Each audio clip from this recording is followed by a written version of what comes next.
You did judo. You did martial arts. Mhm. You're a police officer. Did you ever get to use anything cool on the streets? Any good foot sweeps or? What was cool was we would, Mike Kelly and I, when we were partners, we were doing judo pretty heavy. Mm-hmm. And the cool thing about it was we would have things happen on the street where we'd actually get to apply this stuff. And then we would have something maybe, you know, either not work or we just didn't have time to really think about something. And then we go in and we'd be like, hey, we had this happen the other night. And then we go, okay, go try that.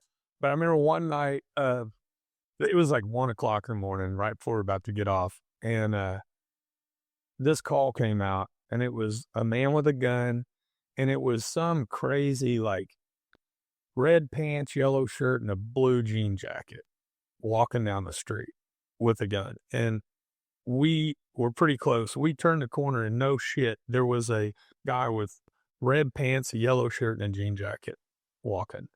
And I was on the passenger side. And as soon as we turned the corner, he turned and saw us. And we were still rolling. I had already opened my door. And he turned and he reached in his waistband and started pulling a gun out.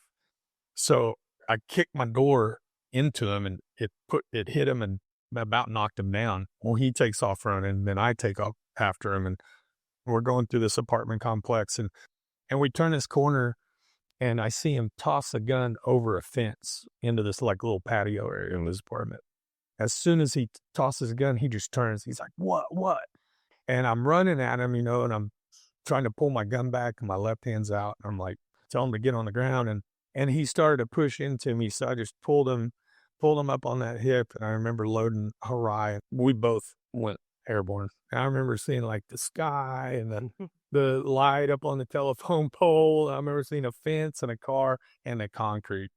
And he just went, head first straight down the concrete and he was out. But the funny thing was we're at the hospital and by the time we got done, we're best friends, man. That guy got a big old neck brace on. And when we got relieved to leave, he was like laying on the bed. He's like, all right, man, trying to give me a high five. I was like, all right, bro. I was like, yeah, take care, man. Don't run from the police. Yeah.